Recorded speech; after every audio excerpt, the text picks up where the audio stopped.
Hi, Colette. Hi, Abby. How are Welcome. you? I'm well. How are you? I'm great. Thanks for having me. Thanks for being here. Welcome to sunny LA. I love it. Well, you're from sunny Florida. It doesn't really. I am, but no humidity. No I'm humidity. loving It's it. pretty And nice. I've been in New York a ton promoting my book, The Cost of Quiet. I have not been to New York, even though that's where I'm from, during the months of January and March this many times in probably 2 decades, and I'm never doing it again. But this was like an exceptionally rough winter, though. It was. Don't you think? Oh, It's, yes. like, I not was normally like climbing this. over dirty black Mounds of snow. snow. Yeah. I know. Slipping on ice. But I just forget living in a beautiful place like you do, how much we take the sunshine for granted. I know. So. I was just in New York also post that insane snowstorm, but I kind of loved it. Did you? I did. It was like the warmth after the storm, so most of the snow had melted and it was just the piles of black, disgusting snow that was left. So gross. So like it wasn't the worst of it, but I do miss the seasons. Do you find that you miss the seasons? I think I miss the seasons, and then you're I in go them and you're like, home. this is, Yeah, I like 1 week at Christmas. You Yeah. feel the, bougie Christmas Yeah. vibe. Wow, you like wear a little your bit of a white Christmas. Yeah, you wear your cute boots, and it is boring in Florida. You wear the same thing all year round. Yeah. We have really no winter where I Right. live. I'll go years without even putting on a jacket. Right. So I Right, do. we get a little bit of winter. Yeah, you at least convert, Yeah. mix up your clothes. It's true. But I think a small dose here and there is good. I could never live somewhere that's gray 9 months of the year Yeah. again. I just think it's hard as a mental health professional. It Yes. really affects your mood, and it affects some of us more than others. I was actually just speaking with somebody that Alaska has the highest suicide rate. Doesn't surprise me. Not me either, because it's dark like Freezing. 22 hours a day for 3 months. I wouldn't leave the house. Yeah, but that actually sounds nice a little bit. But like it's like when the choice is taken from you, it's That's not true. as nice. That's true. When you have the choice, when you're like, I'm choosing to spend my whole life inside, that's different. I agree. And I will say at times, this sounds so obnoxious and entitled, but at times I'm like, could it just not be a sunny day? Yes.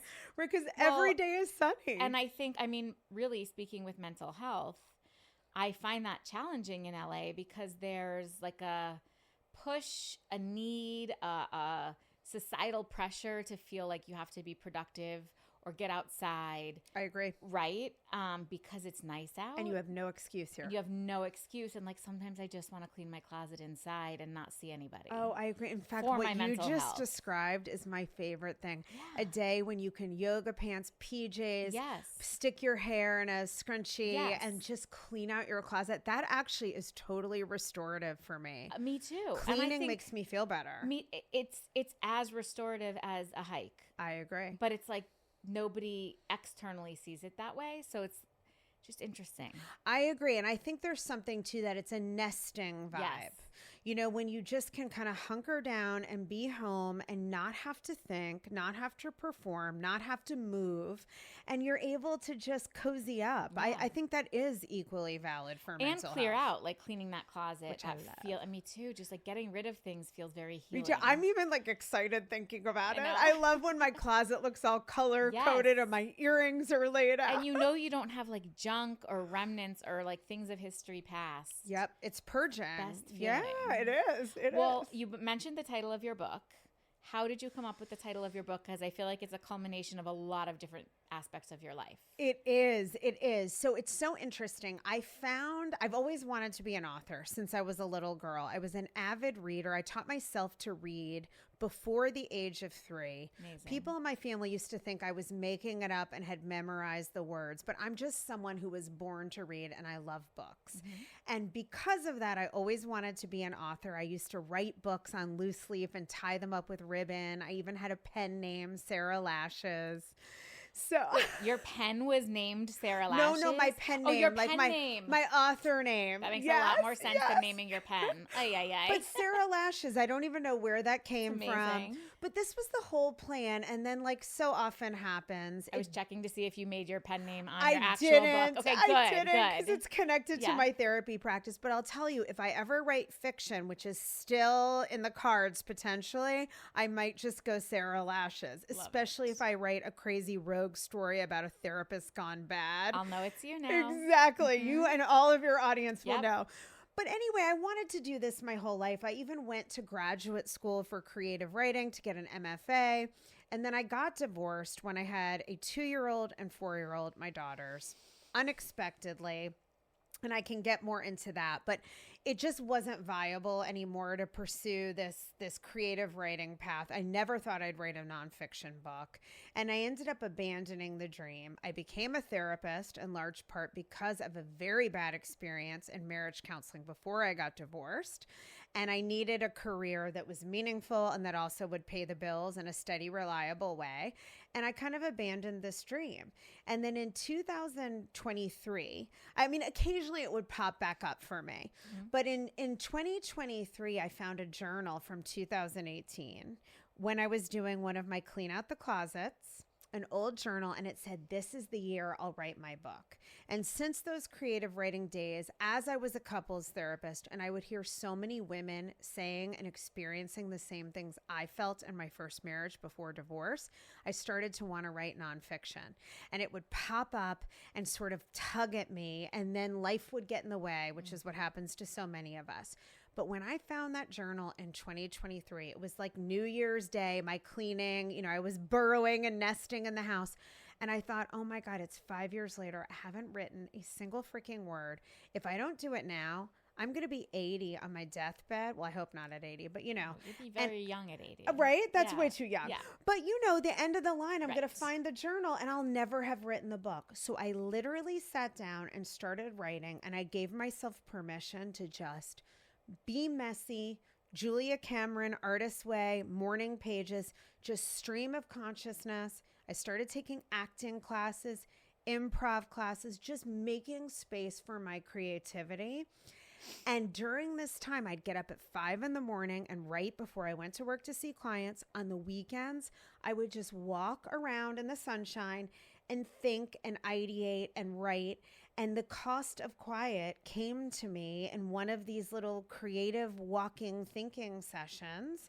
I never dreamed that I'd end up getting a contract with Penguin Random House, or it would turn into having a relationship radio show, a podcast, a 6-figure book deal, all these other things that came later. But the inspiration was wanting to help people on a bigger scale than I can one-on-one in my office, and also to be an author. So this is a dream come true. It's incredible. And all of that stemmed from one very small moment, which was really an accumulation of moments. But when you knew your marriage was probably at the end of its road. Yes. Can you talk to me about that moment? Yes. So this is one of those things you look back on, and I think a lot of people have those. In retrospect, you can see that moment where it was just like, this isn't going to work. Yeah. And I got married very young, especially by today's standards, 24 years old, to the man I dated all through college. We met on the first day of my sophomore year. I was still 18. I went to Tulane University in New Orleans, and we met in the middle of the night, drunk in a bar that, if you saw this bar, it was called AT2s. Nothing good happens there. Certainly a marriage doesn't come out of that place. But it was super fun, right? You're stuffing your face with cheese fries. They're playing Grease Lightning. Nice. So we met in one of those moments, and I just was immediately attracted to him. He was the rescue fantasy for me. I grew up with parents who divorced. Wonderful people. I had many great things in my childhood, but there was also arguing in the home. It was very unpleasant. Did they get married really young as well? Yeah, but not by their standards, really. They were 26, 27. Back in the day, my parents are both one's almost 80 and one's 80. Yeah, that was the standard. It was the standard. But I think they were not super developed emotionally, which we know is normal now. Right.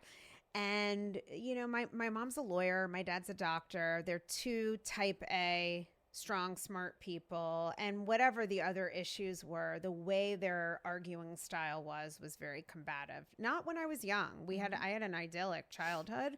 But once they hit a hard spot, there was a lot of yelling. And I absolutely hated it. And I remember lying in my bed at night with a stomach ache, listening and praying that the fighting would stop. How old were you?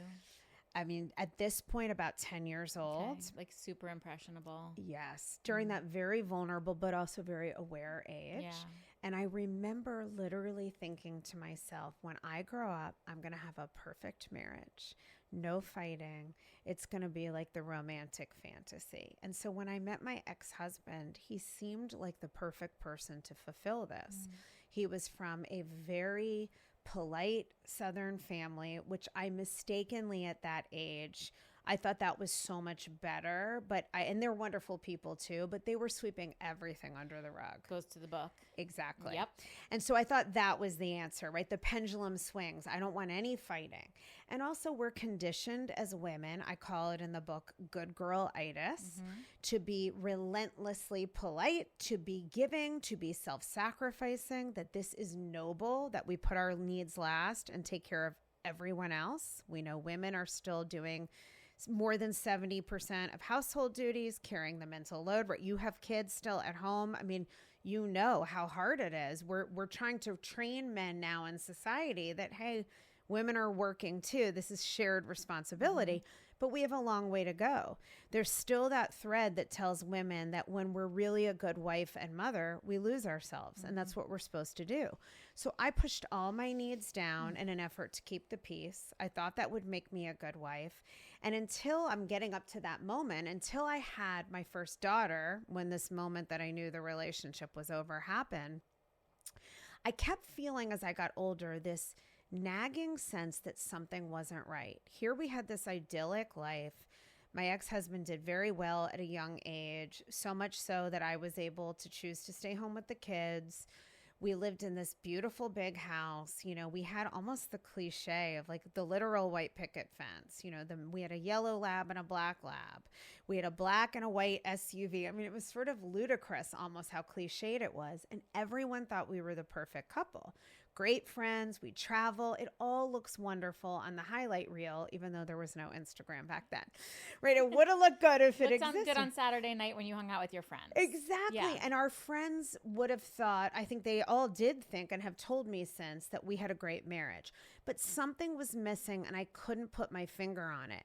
I will say that anytime I tried to express myself, I didn't get a great response. And I address all of that in the book, right? The top responses you get when you try to go to a partner, which I can get into. But I didn't know what to make of that at the time. I didn't have a psychology degree. I knew nothing about this. And I hadn't seen conflict handled well in my household.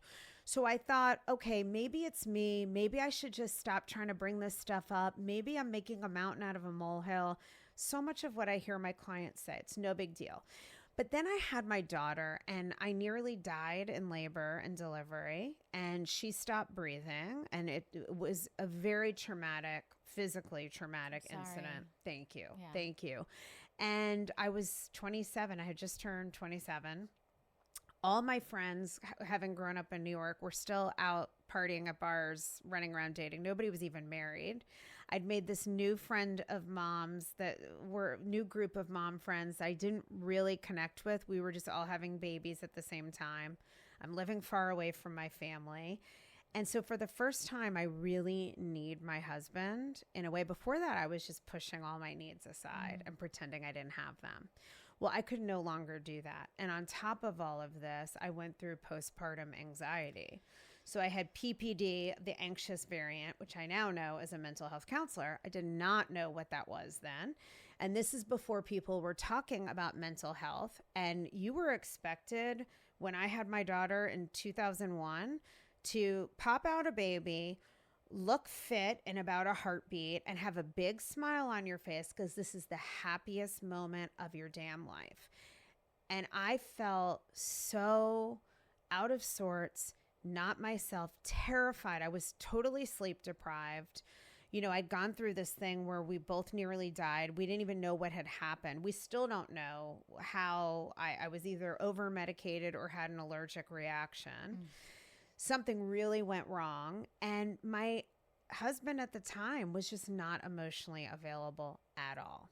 I also didn't have the language to really clearly communicate what I wanted and needed. But I had these moments that I describe in the book where I was sitting there turning to him saying, you know, I'm drowning here, sobbing, like I clearly wasn't okay.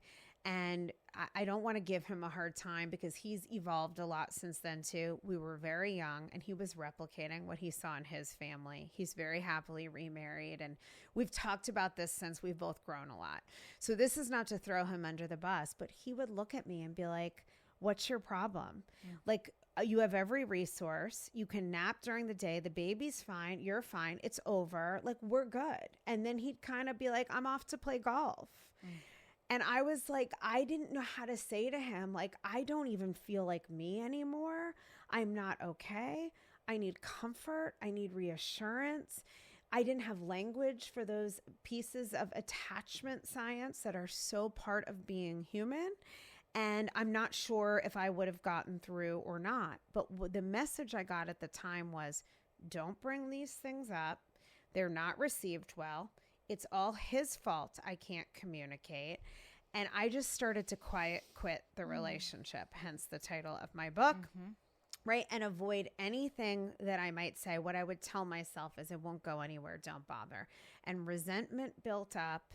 And then eventually things just deteriorated and deteriorated. And by the time we got divorced, I hated him. I went into contempt. And then from there, I went into indifference. One question. Yeah. This was after your first daughter. You went on to have another. Yeah, it's a good question. Let's not skip over that part. Yes, that's a good question. So I'll just be totally honest. Yeah. My poor kids, they probably won't listen. Ladies, we love you. It's okay. Yes. Yeah. Oh my God, I love my daughter so much. But my second daughter was not planned. I was already fully deep in the quiet quitting process. And this is actually kind of interesting how this happened. We went to a Christmas party, my husband and I, at the time, and I had the one daughter. And at this point, I've kind of recovered and I've gotten myself back, my mental health back on track. I got no support, no treatment, but in time, not the way to do it. Unfortunately, not the way we have to do it now. But I felt like myself again, I would say for the most part. But I was in that hating him stage, kind of indifferent, checking out, feeling like I want to leave, but not sure if I could pull the trigger. And we went to a Christmas party. I had a few too many cocktails. We had sex in the car on the way home. Wow. And I got pregnant. And I remember, and I'm totally outing myself, I used to smoke cigarettes. Yeah. Like a fiend in college. And then of course I quit. But during this like volatile time of struggling with my mental health and new motherhood, and this sounds so weird. So they now. were your treatment, cigarettes. That was my coping mechanism. Girl, we've all been there. Yeah. And also I think that was still something that was very much, now that seems crazy because nobody smokes cigs, but that was the thing. Yeah. And I loved my cigarettes. And I remember thinking I was pregnant because my boobs felt weird. And it was like, you know how you could just tell a little difference from your period boobs hurting? I just had this sneaky suspicion that Christmas party had happened. And I remember running outside to smoke a cigarette. Before I peed on the out. stick. Yes. It's so messed up. Before I know, I want to make this choice. True addiction, Yes. right? I came back in. The line was positive, and I had this thought, oh my God, I'm not going anywhere. Right? What does this mean? And of course, my younger daughter, Curran, is the light of my life. Both of my daughters, Charlotte and Curran. So it was God, the universe, whatever's plan, and it couldn't have been better. But then I thought, okay, I'm not going anywhere because I'm having another baby. And we had another little sort of almost honeymoon period where I was like, I can do this. I can do this. I can do this. But after she was born, I did not go through the same thing. But the checked outness I was experiencing from him, and I think the truth is I had checked out on that emotional intimacy level too. It just felt like we were trying to like glue something together that was completely disconnected. And eventually we got in a big argument and it came out of my mouth. I was like, I can't do this anymore. I almost surprised myself. And from there, we went to marriage counseling. He really wanted to save it. We had a terrible marriage counselor who was really unethical and not properly trained, which planted the seed for the work I now do to go back to grad school. But I remember thinking, you know what, I should do this because I have these two babies, but I just can't. Something in me said, I will existentially die if I stay in this marriage. And and I have to get out. But, you know, I don't think people like that story when a young mother leaves her husband and she has young kids, everyone in our social world, the country club bullshit, everyone thought I was this horrible person, leaving my brokenhearted husband, breaking up. Right. They don't know. And that is what's so tough about this. I had I was actually on a podcast this week, somebody who talks exclusively about divorce. And since I'm in the infertility space, we talked about how infertility can break a marriage. And we talked about the judgment. My parents are divorced. They've been divorced since I was 3. And it was the best thing they could have done for me, for themselves. They each went on many years later to marry their right person. Same with us. I don't know how they were ever married, but I'm so grateful they were because I'm here. But like their families were so scared of this word divorce and what it was going to mean and what it was going to do to me. Like these country club folk who are so judgmental about this word. Meanwhile, they're all probably miserably married and they're cheating on each other and keeping up appearances. Exactly. And and not that my family was doing that at all, but like it's so weighted and heavy because of the word, when the reality of it is that it's usually the best thing for everybody actually involved. Absolutely. And it's how you handle divorce. And I think this is part of my mission too, even though I'm a couples therapist and I want to help the people that want to stay together, that are still choosing each other, to not get tripped up by what happens around conflict and to understand communication better, which is what my book's about. But I also want to help people recognize that relationships aren't always meant to last. Divorce is not failure. It often is the better thing, and it can be handled well so that children aren't harmed. I actually did my thesis work on this, that does divorce really hurt children? And it turns out that it's the way conflict is handled that hurts children. Right. So children with parents who divorce, who continue to fight, or parents who stay married and continue to fight, those are the kids who are harmed. Children with parents who divorce and get along, children with parents who are married and get along, those are the children who thrive. Makes so much sense. It does, but it's not the common thread that's out there in society. So, fortunately, just like you said, my ex-husband is happily married. I'm happily remarried. I learned so much. And I think so much of what I experienced, I would see over and over again in my office. And this is why I wrote The Cost of Quiet, to help people realize you owe it to yourself to speak up and communicate directly. And when you know how to, I give a method called self-connected communication. It's much easier than you think. And your relationship will either thrive because of it, with true emotional intimacy, what my ex and I lacked, or you'll get the information that you need to make an informed choice about whether or not you want to stay or go. I'll always regret that I didn't communicate differently because I'll never know what might have been. Do you find patterns in heterosexual cis couples that the woman is generally the one that doesn't speak up or doesn't assert herself, or do you find it's really both? Do you counsel both, or do you generally counsel the woman? No, I counsel both. And I find that it looks different a bit with men and women. So men tend to, and I'm painting with a broad brushstroke, but heteronormative couples, a couple like me, let's say, in this marriage and the last one, it's still a virgin. Our default instincts in a conflictual moment or in a hard conversation, men tend to more shut down and withdraw and retreat, and women tend to pursue, to try to engage. The catch is what I was seeing in my office a lot, and that I used to think, is women are like, well, I do communicate. I try, but it never goes anywhere. He doesn't listen. And a lot of times as a couples therapist, they're not being as clear as they think they are. It's coming out very critically. It's coming out with blame and accusation. And sometimes we don't realize that. I'm not saying everyone does that. But it really is an emotional muscle you have to develop, the way we need to communicate effectively because of how our nervous systems are wired and how we respond to conflict. And that's a whole nother Megillah we can dig into. But I think women think they're the more communicative ones, and they do tend to be willing to talk about things more and want to talk about things more than men, but they're not always saying it in the ways that people can actually hear. It's interesting because as you're saying this, I'm thinking about girlfriends in relationships Yeah. have tons of issues with this, right? It's not just romantic relationships. No, it's everything. It's everything. And it's just as detrimental when it's two women in a friendship who both think they're saying, and they're neither one of them are saying, and they both think the other, it's almost worse in some ways. Totally. I'm just Oh, yeah. And thinking when I about- have same-sex couples, you know, when you Yes. have two women, Yes. you sometimes one plays more of what we think of as the male role. And I don't even mean in the way they present. I just mean in the withdrawing and the logic and the problem solving. And one plays more of the, I want to talk about my feelings. Talking about your feelings is what I'm advocating. But there are a couple of mistakes people make, and some of you guys listening may relate to this. Yeah. I know it's my instinct too. And it's how we all show up in the moment, right? We're just responding to what's in front of us.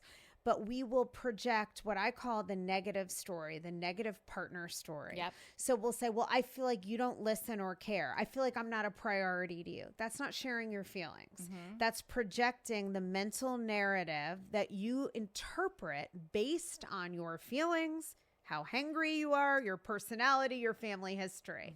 So people will say to me, well, I do tell my feelings. And then that's what I hear coming out of my office. So that's different. That tends to come forward as an attack, because if someone tells me what I'm thinking and feeling and why I'm doing something, I'm going to automatically want to become defensive or just shut down and walk away or argue back and try to win. Right? All the places that take us into escalated and what is destructive conflict, very different from healthy conflict. Right. So, or people will say critical things about their partner, really specifically about the character, not so much the one incident that happened. Ideally, we identify the behavior, the thing that triggered us, and then we share about our own inner emotional experience. So if I've asked you, and I give this example in the book, we have a big issue in my house. I'm a neat freak, right? I told you I love to clean my closet. My husband's not messy for a guy, but he's messier than I am. I don't want one thing out. Like, I love just pure This cleanliness. all sounds very resonant. So yes, I'm Okay, good, understanding. good. I have I'm two not- small children at home, so it's, Oh yeah, that's the hardest. extra hard, yeah. It's so hard because it dysregulates me. Dysregulates Actually. me, Yeah, it 1000%. creates anxiety. Yes. So I've said to my husband a million times, could you please put your shoes in the very expensive shoe rack that we bought that's a piece of furniture in the door? It's all compartments for shoes, but they're still on the floor. That's my office space, is right off the foyer. I don't want to see the shoes. He sort of thinks it's ridiculous. I find it a little dismissive. So we continue to argue about that over and over. And in fact, we know most couples do not solve all of their problems. 69% of a couple's problems are unsolvable. They will continue to argue about Really? That's the statistic. Yes. Wow. From the Dr. John and Julie Gottman research, 50 years of research. They are the 69%. definitive. Yeah. Jesus. Yeah. Okay. So one person is a spender, one's a saver. They don't like the mother-in-law.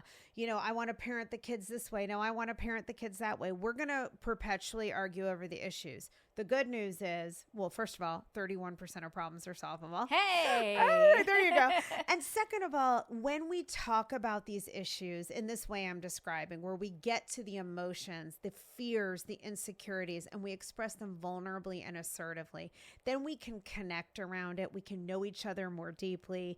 We come to understanding and acceptance. And it turns out it doesn't matter so much that these things are unsolvable, because it isn't really the issues that break people apart.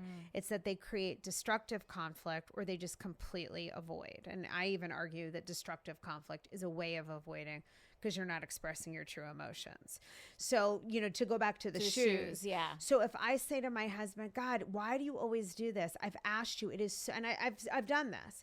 It's so simple. It just feels like you don't even care what I have to say. It would take you 10 seconds, not even. Lift the shoe and put it in. It's so obnoxious. Like, what's wrong with you? This is my natural, Yeah. you know, New Yorker girl Right. I'm person. like, yeah, this makes total sense to me. Right. What you're right, saying. Exactly. Where I want to be like, get it through your thick skull. This Mhm. isn't a big deal. It's so rude Yeah. and inconsiderate that you continue to do this. Yeah. And I'm very emotional and expressive. I'm Italian. So I can get escalated Mhm. over nothing. I'm not even that upset, but Right. that's how I talk. Right. So before you know it, his alarm bell, that inner radar we all have, is going to go off. In a nanosecond, we intuit either safety or danger from another person. So even if it's over the shoes or over, whether to have another child, doesn't matter. All of a sudden, he's just reading danger, danger, danger. And if I'm coming at him with that voice, being critical in that way, he is automatically going to go into, unless he rises above it, which is what I'm advocating here, he's going to go into his default style, which is either to get defensive, lash out back at me, or just shut down and walk away and go, whatever, Colette, right? So our task is it's not about the shoes. It's then about, for me, I don't feel heard. I don't feel like I'm important enough to listen to. That's the attachment piece that we're really arguing about. And for him, it becomes, wow, I do all these things right. I try so hard, but I never get it right for you. I'm failing in your eyes, and I don't want to hear you, right? Because it brings up shame. It's a shame trigger. So we've got to get to, in our communication, that level.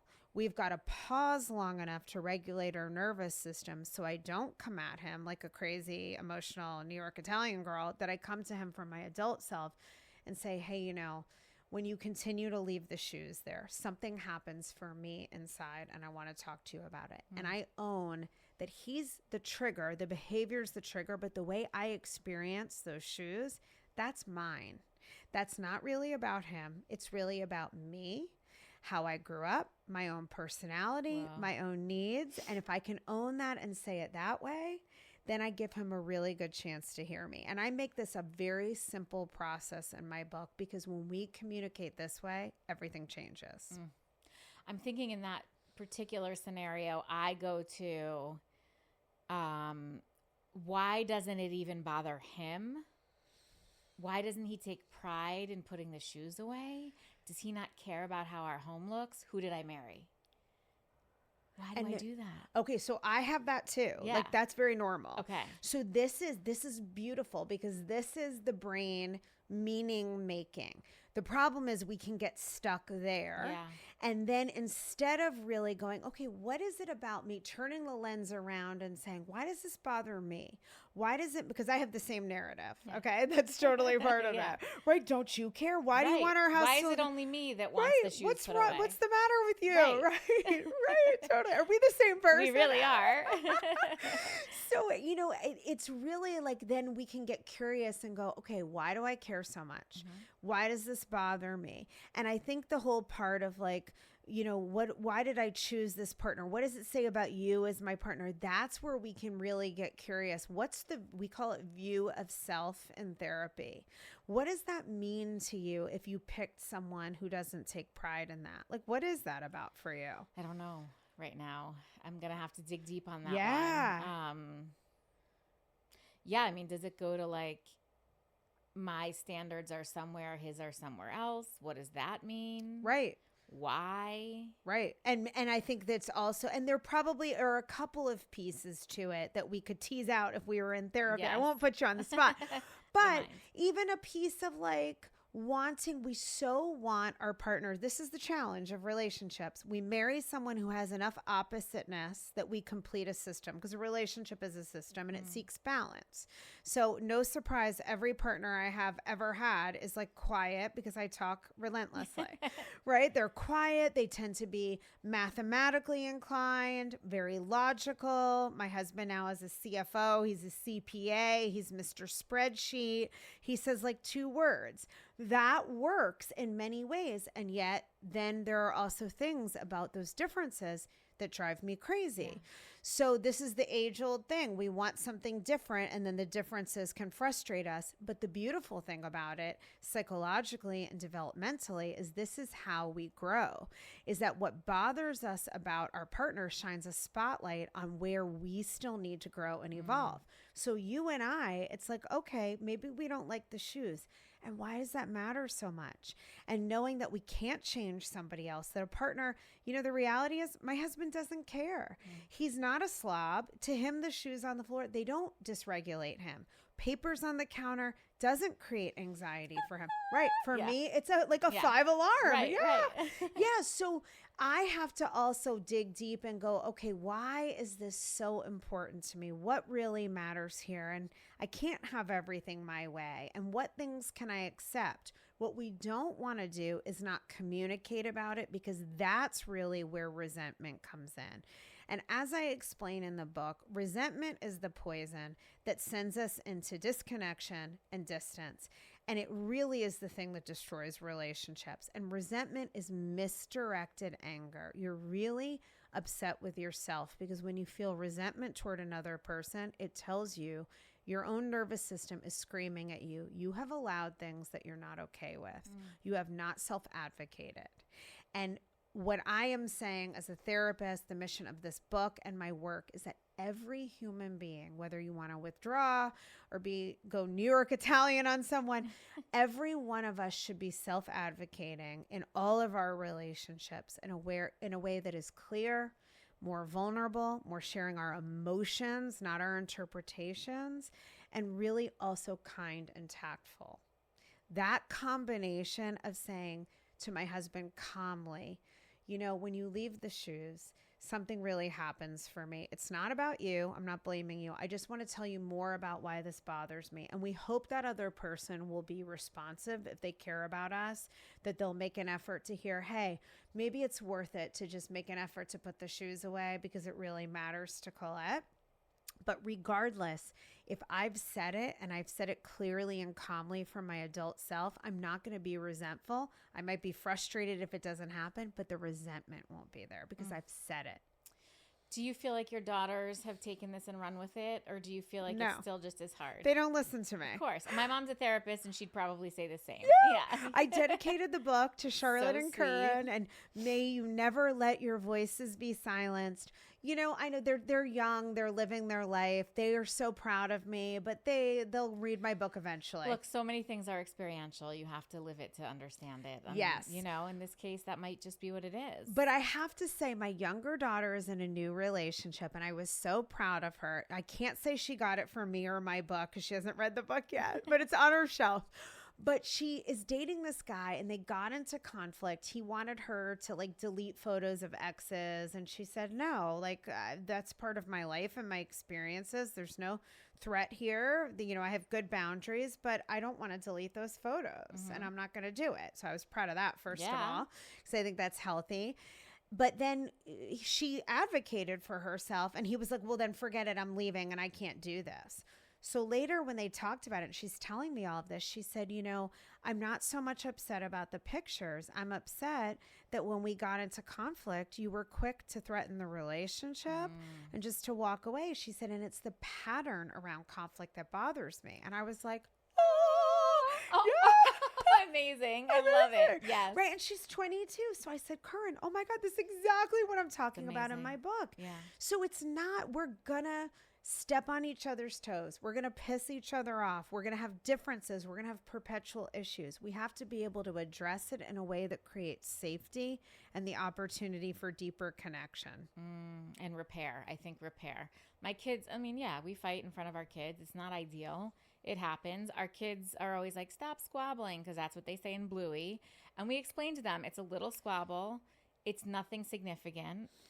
It's never going to break us up. We're always going to talk about it, and we're always going to repair. So, Abby, I actually think that's great. And a big mistake people make is not having conflict at all. Yeah. And that's why, you know, for my book, quiet is a euphemism for avoiding conflict. Right. And it might look like bickering. It might look like, you know, just completely disconnecting and getting all your needs for connection met elsewhere, not necessarily an affair with your friends or through your children. I see that a lot as kids get older or even younger, right? Women are so invested in their kids at the exclusion of the relationship. Yeah. All of these are ways we avoid self-revealing. But we need to actually teach our children much earlier on that conflict is healthy and normal, that relationships are rupture and repair. Yeah. And the research, same thing from the Gottmans, shows that the number one thing that defines whether or not couples last and do well is really their ability to repair. Yeah. That healthy couples fight, they argue, right? Hopefully not in these destructive ways, but that they repair well and they repair early. And I also give a whole process for repair in the book because it's so important. And I was thinking about when I was listening to, I think it was your TED Talk, or maybe it was a social media clip of yours, thinking about you like in bed at night listening to your parents fight, that it's like they saved it all for you to go to bed and hear. They were trying to not, right. But I heard and they might have even repaired, but like you were asleep by then. So you didn't even get to hear that part. They weren't repairing. Or they weren't repairing, right? It's like one or the other, but it does a disservice to your family. 100%. You know? 100%. Not that I'm advocating to like have screaming matches, but I do also think it's important to understand that it's not reality that you're never going to have conflict. Exactly. And if you are, I mean, I think that was the big myth for me too in my first marriage. We never argued. I didn't say this part, but we never argued. I mean, we had maybe 1 or 2 arguments by the time we got married, and we've been together for 6 years, but I was swallowing a lot. Yeah. At the first sign, right, of that underlying danger, right? Oh, he doesn't like what I'm saying. I would just shut it down. Right. Because I was afraid to be abandoned. I was afraid that I would push him away. I was afraid I'd be seen as difficult. And he's conceded later that he really didn't know what to do with emotions. And, you know, we were just both kids doing what we had seen at home. I didn't want to be like my parents.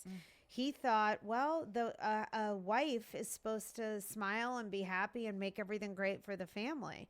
So we've got to show our kids. Mom gets upset with dad sometimes. And then mom and dad hug and figure it out. And right? That, and same thing with friendships. These are skills children need for life because all relationships are rupture and repair. We don't want anyone swallowing what bothers them. We want people expressing it in a way that's healthy and not injurious to that other person either. I think that's a perfect note to end on. We will, of course, link out to all your things and your book, which I can't wait to dig into. Can you just give us a little snippet about what your podcast is about? Yes, thanks for asking. Yeah. So my podcast, Insights from the Couch, is for women at midlife. I co-host with Laura Bowman, who is a fellow therapist, and we cover everything from perimenopause, which can start as early as the 30s. I know you well know. Menopause through anxiety, depression, relationships, finding meaning and purpose, having a career pivot. I mean, there's really nothing we don't talk about. And the podcast has done really well. We're having a lot of fun with it. So hopefully some of you guys will check it out. I hope so too. Colette, thank you so much for being here. Thanks for having me. Here's our little cost of quiet. Have a good day, everybody. Bye.